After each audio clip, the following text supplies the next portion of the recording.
basahin natin. Matthew 18:18 to 20. This will be our theme verse for this whole month. Matthew chapter 18, 18 to 20. Truly I tell you, whatever you bind on earth will be bound in heaven. Whatever you loose on earth will be loosed in heaven. Again, truly I tell you that if two of you on earth agree about anything they ask for, it will be done for them by my Father in heaven. For where two or three, ilan daw? Tignan nga natin, ilan tayo ngayon? Are we more than two? Are we more than three? And the promise of God is, for where two or three gather in my name, there am I with them. So God is here. Are you happy that God is here? Dalawa lamang ang aking puntos sa gabing ito. I hope you are taking down notes. Number 1. Prayer changes our situation from bad to good, good to great, great to even greater. Nandiyan ba yun? Okay, pwede ba nating basahin sabay-sabay? 1, 2, 3, go!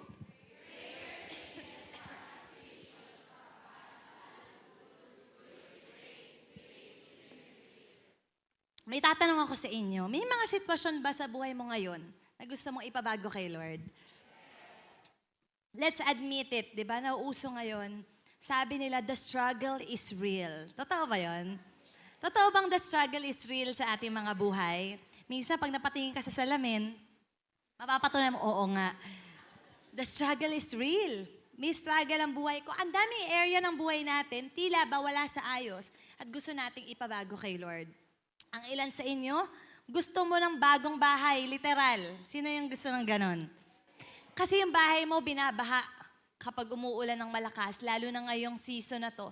And you want your situation to change. Kasi sawang-sawa ka nang makita yung tatay mong hirap na naglilimas ng mga tubig, tinatanggal yung mga tubig baha, tapos may kapatid ka pang maliit sa bahay nyo, nahihirapan kayo sa bahay nyo, pumapasok lagi yung baha. And you just wish, deep inside your heart, Lord, sana naman magbago yung sitwasyon ng buhay ko. Some of you, gusto mo magbago ang baon mo. Sino dito nanalangin ka na minsan, Lord, itaas mo naman yung baon ko. Bakit? Kasi literal, gipit na gipit ka na. Yung baon mo, hindi mo mapagkasya. Yung pamasahe pa lang, di ba? Ang taas na ng pamasahe ngayon. Pamasahe pa lang, nauubos na. Yung baon mo, and deep inside your heart, you desire, sana magbago. Sana magbago yung sitwasyon ng pera namin. Sana hindi na kami gipit. Good news. God can change any situation of your life. Good news. May situation ba sa buhay mo ngayon na hindi maganda? Wala sa ayos. Kayang baguhin ng Panginoon. Walang hindi kayang ayusin ang ating Diyos. Sino naniniwala na napaka-powerful ng ating Diyos? Kapatid, maniwala ka, dumidinig ang Diyos sa ating mga panalangin. May uso ngayon sa Facebook. Sabi doon, nagmahal na saktan, nagpa-rebound. Nakita niyo ba yon? Nagmahal na saktan, nag-Pokemon Go. Nagmahal na saktan, ano pa ba yon? Tumaba. Nagmahal na saktan, kumain. Pero sa church, alam niyo kung anong sa atin? Gusto niyo malaman? Tanong niyo ako kung ano? Tayo, nagmahal na saktan, nanalangin. In every bad situation in your life, wala kang ibang pwedeng gawin kundi manalangin. And God, our powerful God, can change any situation in your life. Matthew 8:5 to 13. Tutunghayan natin isang story wherein God changed a situation in a person's life. But ulitin natin na Matthew 8:5 to 13. I will read it for you. When Jesus had entered Capernaum, a centurion came to him asking for help. Lord, he said, my servant lies at home, paralyzed, suffering terribly. Jesus said to him, shall I come and heal him?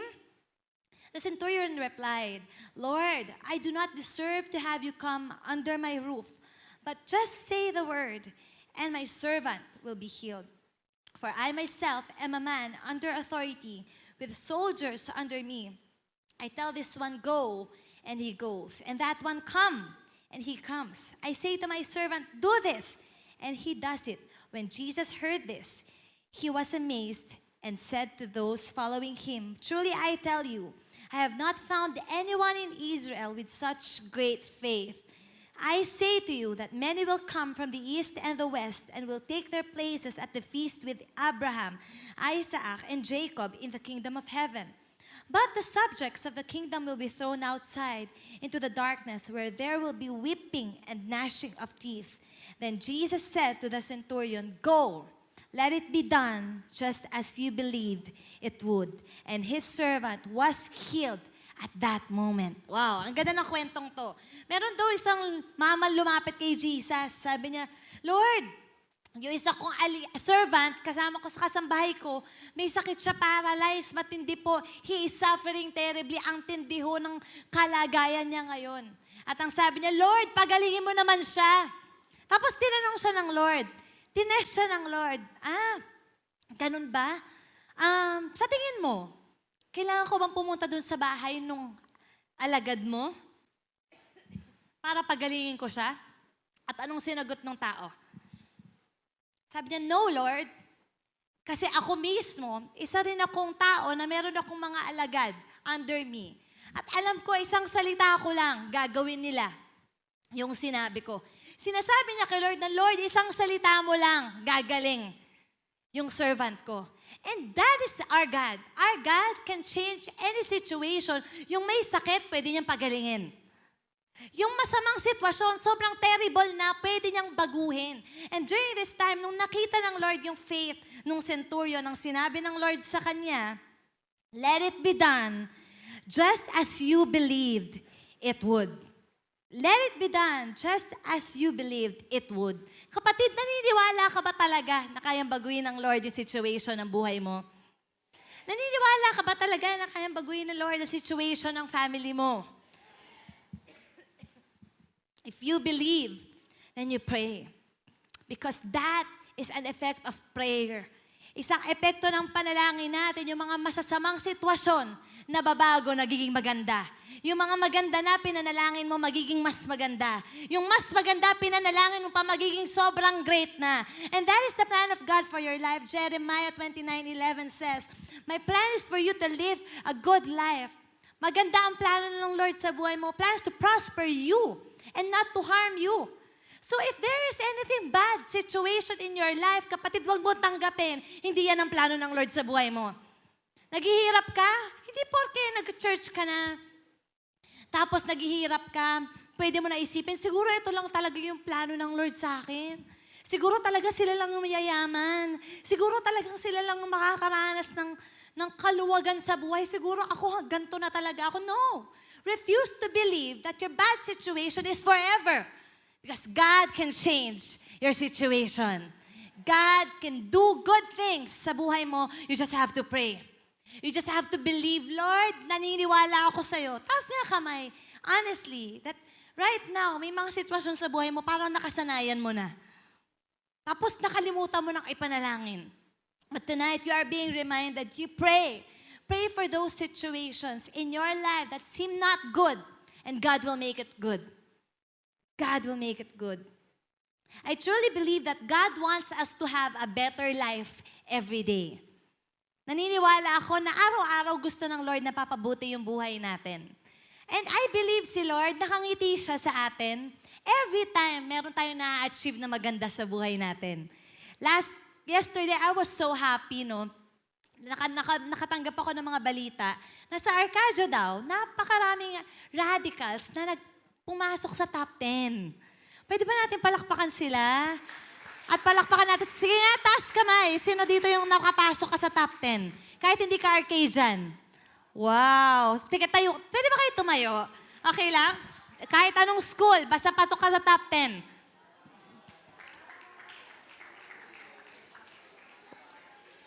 Wow. Sige, palakpakan natin si Lord sa buhay ng mga ito. Good job.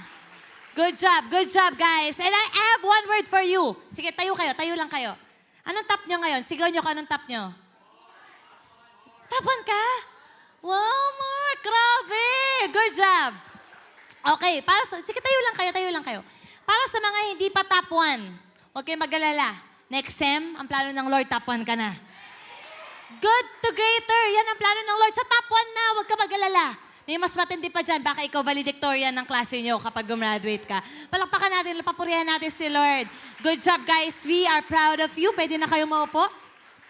Wow. God wants you to experience that too. Sabi mo sa katabi mo, gusto ng Lord ma-experience pa rin yun. Gusto ni Lord mag-top 10 ka rin. Hindi ba? Di ba napakasarap sa pakiramdam kapag ina-announce yung top 10? Ewan ko kung ganun pa rin ngayon. Kasi sa school ko dati, pag ina-announce yung top 10, talagang pa-suspense. Top 10! Ganyan-ganyan. Ganun di ba sa inyo? Top 9! Wow. Tapos parang, pag nabanggit yung pangalan mo, top 4! Teresa Viray. Sino dito yung pag binanggit ka, top 4? Teresa Viray. Ba yan? Ba't ako nag-top 4 dito? Ayoko kaya mag-top 4. Gusto ko kaya boplocks lang ako. Di ba, does it feel good that you achieve good things sa buhay mo? And that is the plan of God. Gusto mo magbago yung grades mo? Tinatanong kita ngayon, gusto mo bang magbago yung grades mo? Sawa ka na ba sa 3? No, really, honestly, sawa ka naman. Nakikita mo yung grades mo, puro palukol. Puro 7. Puro na lang, bakit ganon? Puro sila, tapat ako, kada na lang magbibigay ng grade 7, 7, 7. And maybe, just maybe, nasasanay ka na sa grade mo, kaya di mo na pinapanalangin. Huwag mong kasanayan na babagsak-bagsak ka. Huwag mong kasanayan na stress ka. Masyado na maraming pansit kanton sa mundo. Huwag mo nang dagdagan. Ang dapat mong kasanayan, bad to good, good to great, great to even greater. And how will that happen? You pray to God, Lord, baguhin niyo po. Baguhin niyo po yung grades ko. Nahihirapan ka ba sa math ngayon? Yan yung sitwasyon ng buhay mo na hindi mo talaga matanggap bakit may math. Pero may good news ako sa'yo. Hindi mababago yan. Talagang may math. Hanggang college, may math. But what do you do? Do you give up? No, you pray, Lord, make me good in math. You pray, Lord, help me here. Help me out, Lord. Gawin mong yung utak ko pag nagdi-discuss si teacher, Lord, ma-absorb ko, Lord. Baguhin niyo yung sitwasyon ng buhay ko na pangit. Because God can certainly change your situation. Hindi sa pagmamayabang. Pero si Ate Isa, nung grade 1, lahat tagal na no? Nung grade 1, top 1 ako. Grabe. Palakpakan natin si Lord. Grade 1 lang. But it really feels good na mapapanik ka ng stage, top 1. And nangangarap kami, no, that you, beginning today, you pray, Lord, baguhin mo yung mindset ko. Hindi ako excellent sa school, but I am praying, Lord, change my mindset. Change my study habits. I want my situation to change. Because God wants a better life for you. Tomorrow, the day after tomorrow, next week, better ulit. Right now, if you are poor, nakakaranas ka ng paghihirap, God wants to make you rich. You just have to pray. If right now you are at the bottom of your class, God wants you to be at the top, you just have to pray. If right now you are sick, God wants to heal you, amen. You just have to pray. If right now you are depressed, nalulungkot ka, talaga naman kahit anong gawin mo, tulo ng tulo yung luha mo. Lahat ng buong classroom mo nagsasaya, ikaw. Pakalungkot mo. Talagang inaalagaan mo yung depression mo. You don't have to stay in that bad situation. What do? God wants to make you joyful. You pray. Lord, nalulungkot po ako. Baguhin niyo, Lord. Baguhin niyo yung sitwasyon ng kalungkutan ko. Lord, gawin mo akong maligaya. You pray. I tell you, in any given situation, even in your relationships, taas kamay dito, kahit once in your life, may nakaaway ka na. Sige nga, taas kamay. Sabi ko, taas kamay. Sabi nyo, yes. Ganyan tayo eh. Kahit sa exam, di ba? Okay, class, encircle, mama underline. Okay, ulit ha, taas kamay. Nang lahat ng may nakaaway na. Nakaalitan. Okay, baba kamay. Ano niya tinuro ng Lord sa akin? Even in our relationships with one another, sa mga nakakaaway natin, mababago yun kapag nanalangin tayo. Ang hirap sa atin, kaya hindi nababago yung sitwasyon natin, Kaya tayo patuloy may kaaway. Kasi imbis na manalangin tayo, imbis na idulog natin sa Panginoon yung mga problema natin sa kapwa natin, anong ginagawa natin? Pinopost natin sa Facebook. Usong-uso ngayon sa Facebook ang picture ng ahas. Bes, nag-corona ka pa. Ahas ka rin naman. Nauso siya. Ang dami talagang nagpo-post about it. And na-realize ko ang mundo natin, kaya yung mga kakaaway, lalong nag-aaway. Kasi, imbis na idulog sa Lord, nilalagay sa Facebook. Pero sa Over Christ Church, why don't we do it this way? Imbis na ilagay mo sa Facebook mo pag may kaaway ka, isulat mo sa Facebook mo, manalangin ka. Lord, inaaway na naman ako nung classmate ko. Sabi niya, Lord, taba ko daw. Pero Lord, baguhin niyo naman po siya. Lord, maaari may pinagdadaanan siya kaya lagi niya akong binubuli. Nilalapit ko po siya sa inyo. Lord, yung nanay ko, lagi na lang siyang galit sa lahat ng ginagawa ko. Imbis na magalit ako, Lord, dinudulog ko po sa inyo. Baguhin niyo po yung sitwasyon namin sa bahay na hindi na kami laging nagsisigawan. Lord, baguhin niyo po yung sitwasyon ko ngayon. Magkaaway kami ng dati kong best friend. Dati siya best friend ko. Ngayon, iba na ang best friend niya. Iba na ang kasama niya kumain sa kantin. Pag nakikita niya ako, parang hindi na kami magkaibigan. Anong gagawin mo? Imbis na ilagay mo sa Facebook, magparinig ka, magpray ka. God can change even relationship mo. Could it be, kaya hindi nababago ang sitwasyon natin kasi hindi na tayo nananalangin? As part of my testimony, I've been suffering for a long time sa tinatawag na, isang sakit na tinatawag na GERD. Ano yung GERD? Yun yung sa stomach ko na hindi napaprocess ng matino yung pagkain ko. Hindi natutunawan. Yung acid niya, pumapanik lagi. Up here sa esophagus, dadaan sa larynx, sa pharynx. Alam niyo ba yun? Tapos, magiging ubo siya. Ganito. O kaya, pagising ko sa umaga, masikip yung dibdib ko, na-heartburn ako, and it's been making me suffer for a long time already.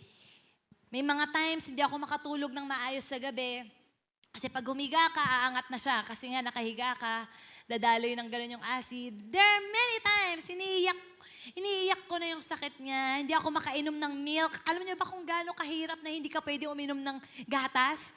Ang hirap. Hindi ako pwedeng magkape. Ang daming hindi pwedeng kainin. Pati yung pagkanta ko affected. Dati,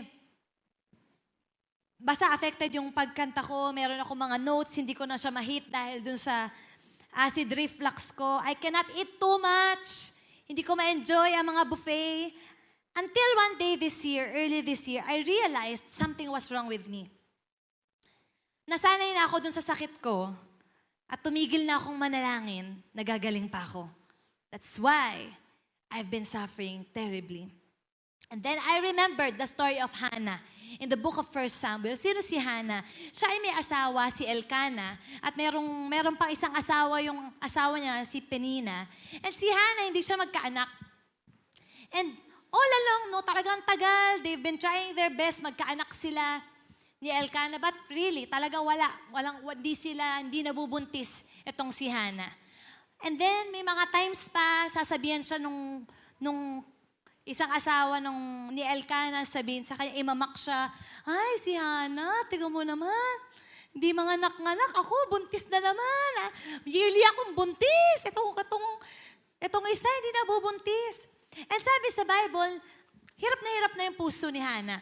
Crying, suffering terribly. But then, anong ginawa niya? I learned from her. Ang ginawa niya, non-stop, she went to the temple of God, to the church, prayed unceasingly. Ibig sabihin, hindi tumigil sa pananalangin. Until one day, God heard her prayers and gave her a son named Samuel. Palakpakan natin si Lord. So from then on, I knew God was telling me a lesson. And I pressed on again. Nagsimula akong manalangin uli para sa health ko. I began trusting God again. Tinapakan ko yung thoughts na nilagay ng enemy ko na, uy, masanay ka na sa sakit mo. Talagang andyan na yan. Hanggang ikamatay mo, ganyan na yan. But knowing, the Word of God tells me otherwise. The Word of God tells me, by His stripes, I am healed. The Word of God tells me, I can be healed. So hindi ko pwedeng paniwalaan yung sinasabi ng kaaway na you will not be healed because I believe in God. Mas naniniwala ako sa salita ng Diyos. So I began praying again. Pray ako ng pray every day, every time I get the opportunity, I pray about it. I lay my hands on myself. I declare my healing every day. Right now, nagsasuffer pa rin ako doon. But I know one day, in the name of Jesus, it will be totally healed. Dahil naniniwala ako, yung bad situation ng buhay ko, kayang baguhin ng Lord. Ate, tanong. Actually, sa envelopes ko, kung nakukuha niyo yung envelope ko, na pagpe-pray niyo ako, lagi niyo makikita dyan, pinagpe-pray ko yung healing ko. I never stop believing. I pray because I know God answers prayers. I know God can change the situation. But maybe you will ask me, ate, hindi ba sapat yung isang panalangin na gumaling ka, tapos gagaling ka na? Hindi ba, ganun ba si Lord? Hindi ba siya dumidinig sa una mong panalangin? No. It doesn't go that way.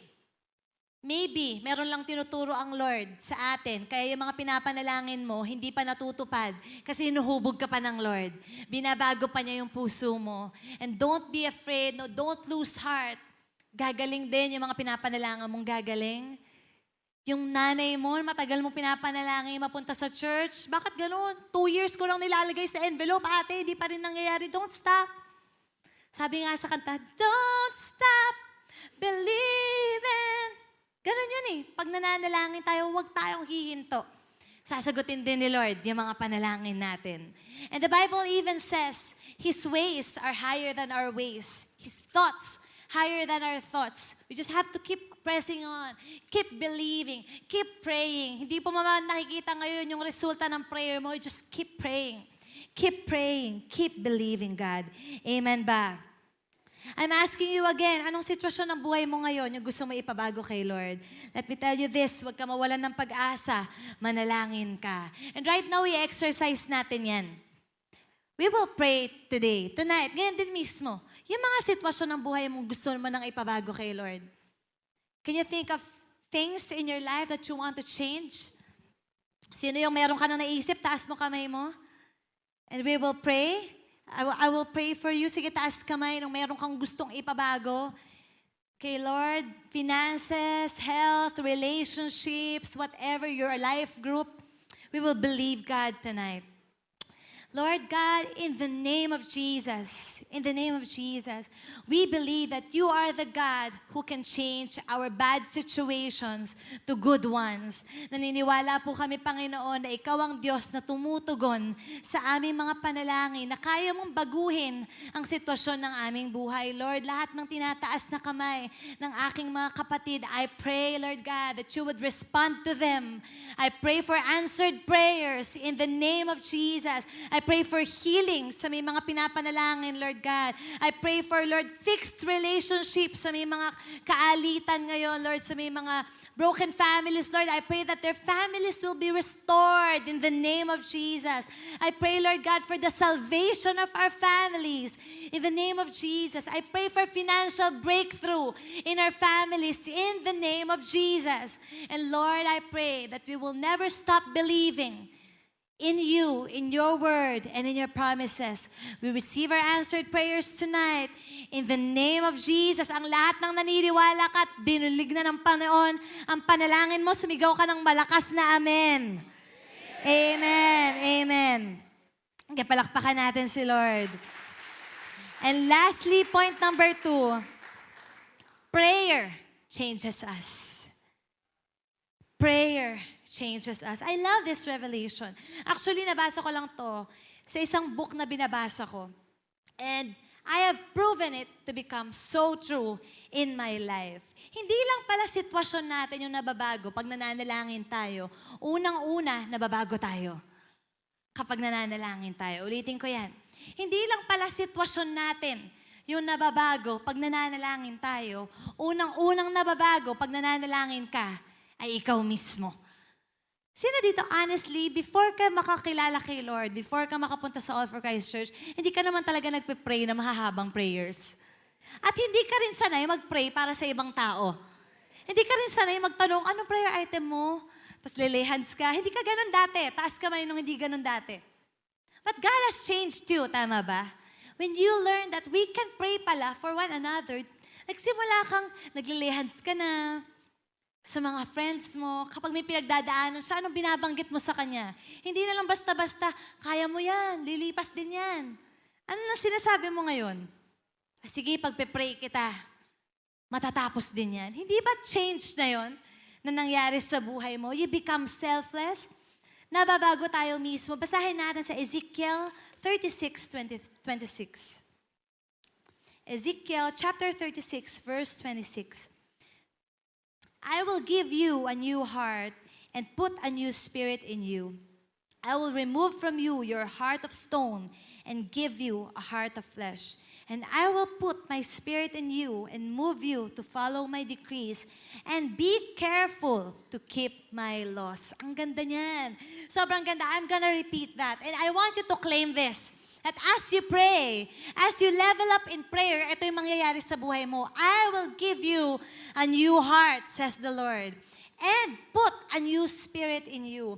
I will remove from you your heart of stone and give you a heart of flesh. And I will put my spirit in you and move you to follow my decrees and be careful to keep my laws. Do you agree with me? Napakarami sa puso natin ang dapat pang baguhin ni Lord. That although nag-encounter ka naman na, there are times ang sungit mo pa rin. There are times madamot pa rin tayo. I'm not excusing myself. There are times naiirita pa rin tayo kapag may nakaapak sa paa natin sa jeep. There are times so parang gusto mo parang sumagot sa magulang mo. But when you pray, God changes your heart. When you pray, God molds your heart. When we pray, God molds us. God changes us. And if there's one thing na dinidesire ng Panginoon sa buhay natin, yun ay mabagong puso natin. Ayaw ng Lord na yung puso mo patuloy maging bato. Ayaw ng Lord patuloy kang maging matigas. Ang gusto ng Lord, yung puso mo nakakonekta sa puso niya. Ang gusto ng Lord, maging ayon tayo sa wangis niya. Paano ate? Paano tayo nababago ng panalangin? We are changed when we pray because when we pray, we talk to God, our Creator, the lover of our soul. And pag nananalangin tayo, we begin to connect our spirit to the Spirit of God na yung mga masasama mo ugali, suddenly, nako-confront ka ng Panginoon, nababago ka. How many of you na-try mo na, nanalangin ka? Tapos in the middle of your prayer, parang na-push ka, mag-sorry kay Lord. Kasi may nagawa kang kasalanan. Una, pinapanalangin mo lang, Lord, I pray, Lord, na maging maayos po yung araw ko. But then, there's this Holy Spirit reminding you, anak, may nagawa kang kasalanan kanina. And you begin to have a changed heart, Lord. Sorry po doon sa nagawa kong mali kanina. Nangopya po ulit ako kanina. Lord, sorry. Lord, sorry, nangopya po ulit ako kanina.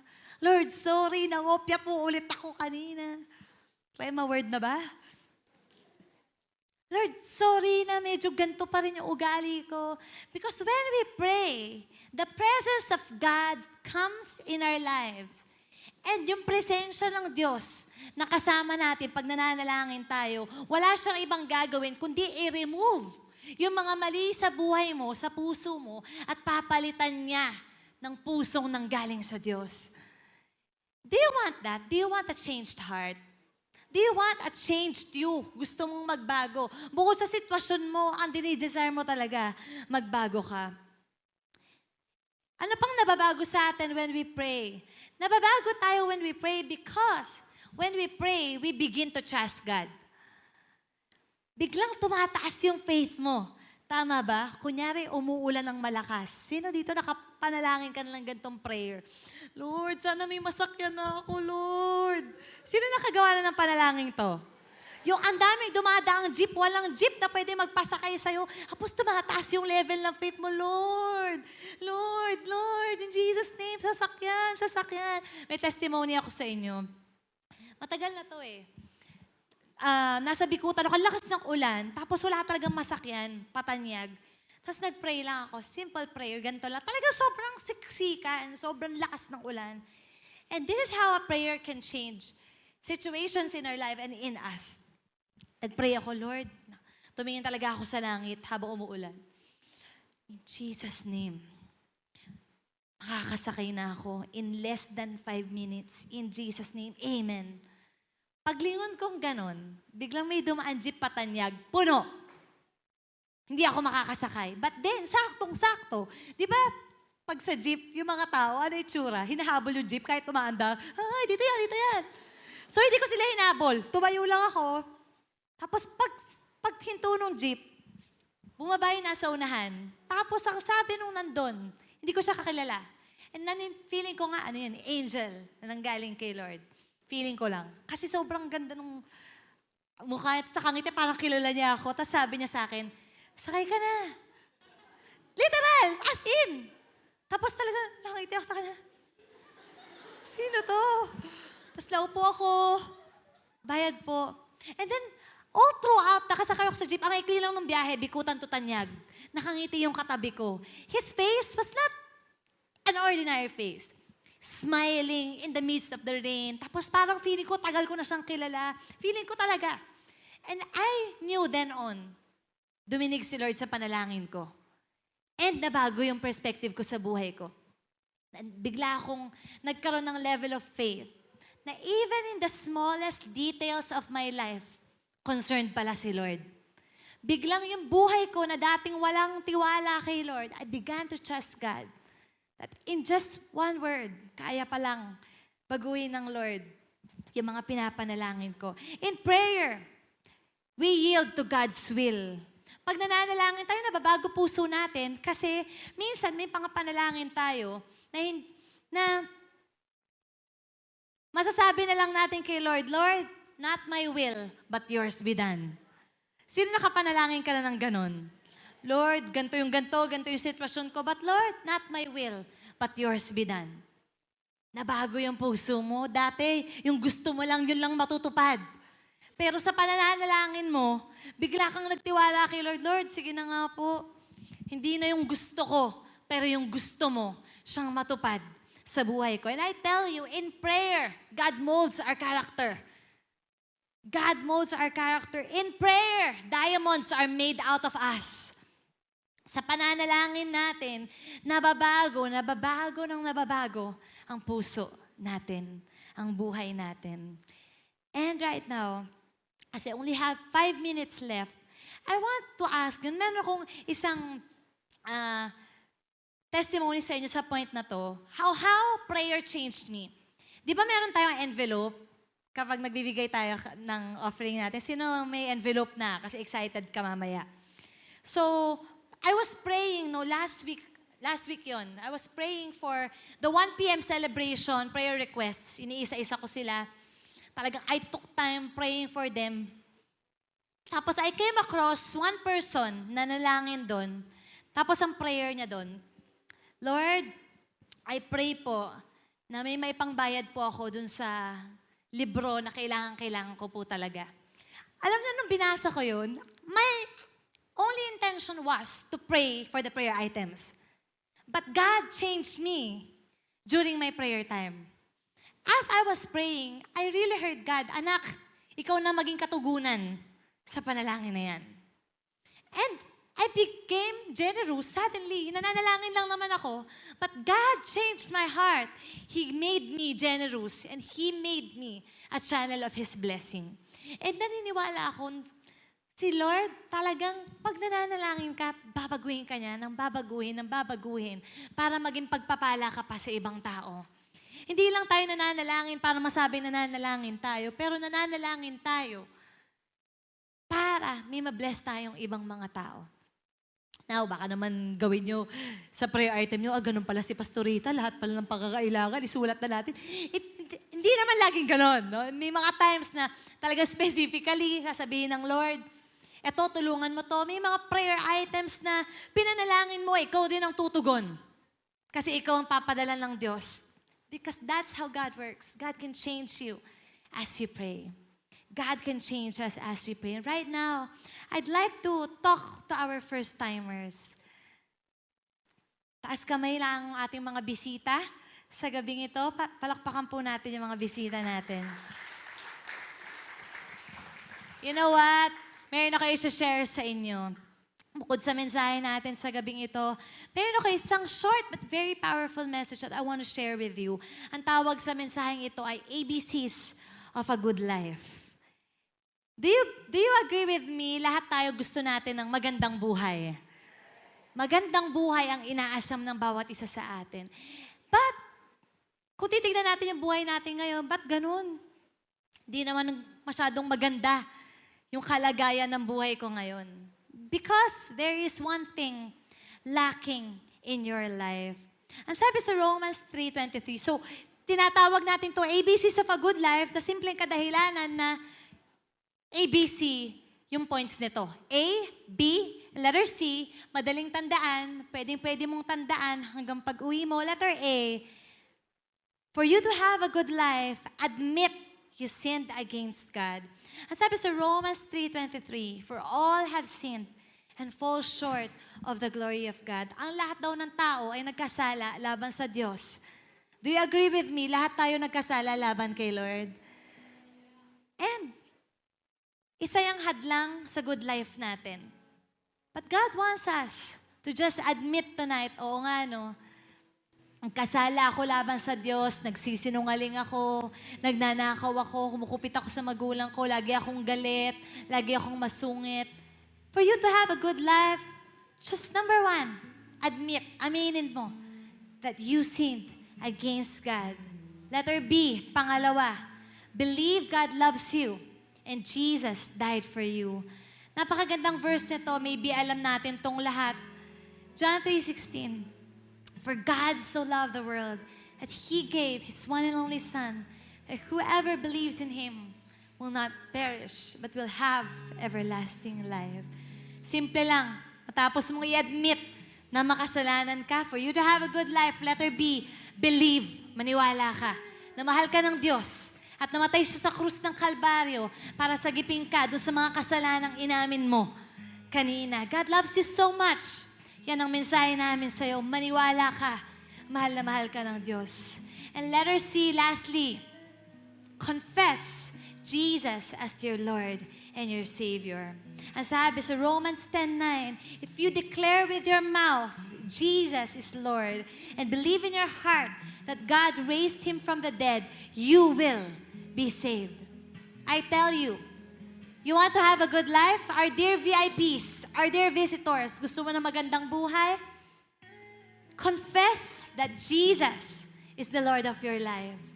Isambit mo na si Jesus ang Diyos at tagapagligtas ng buhay mo. Now we have been talking about prayer. There's this one prayer that can really change your life. There's this one prayer that can change your situation from bad to good. This is called the prayer of acceptance, ang pagtanggap sa ating Diyos, wherein we will apply A, B, and C.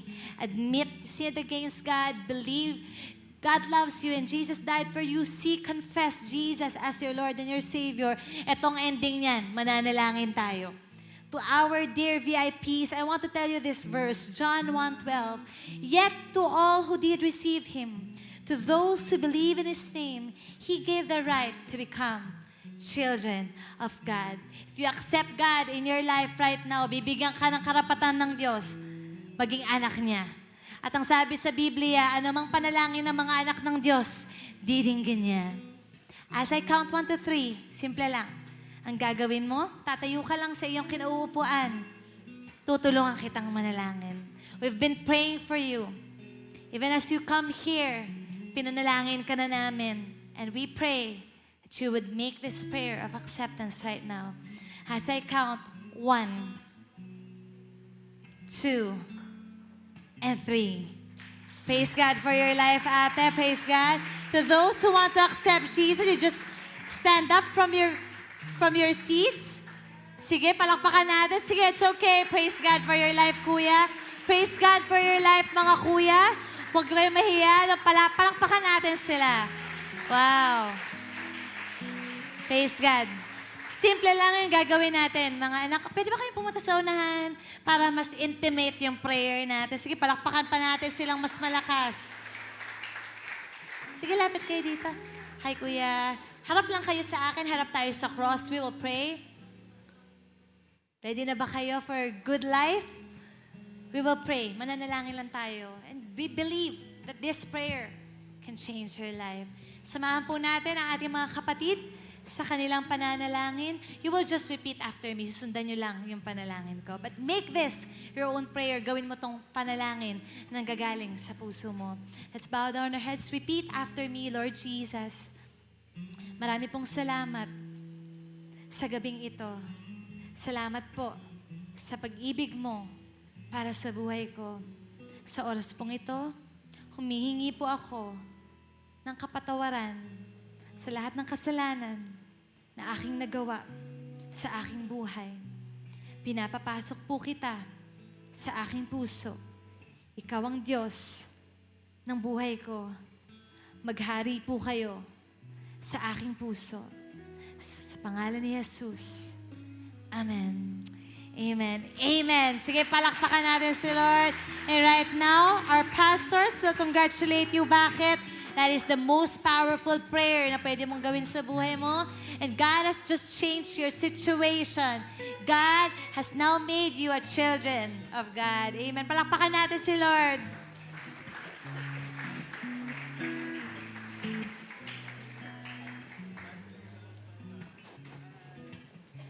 Pwede na tayong maupo. Salamat po. Amen. Sige, let's bow down our heads so we will close in prayer.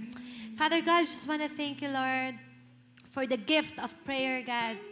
Salamat po na sa pananalangin namin, pwede po palang mabago yung mga sitwasyon sa buhay namin na hindi maganda. Salamat po na sa pananalangin po namin, nababago nyo rin po ang puso namin. Salamat, Lord, dahil ikaw ang Diyos na dumudunog, Lord God, dumidilig sa aming mga panalangin. Lord, salamat sa gabing ito. And I pray that we will be people who pray. And as we go home, Lord, we will exercise and apply this in our lives. In Jesus' name, everybody say, Amen. Palakpakan natin si Lord.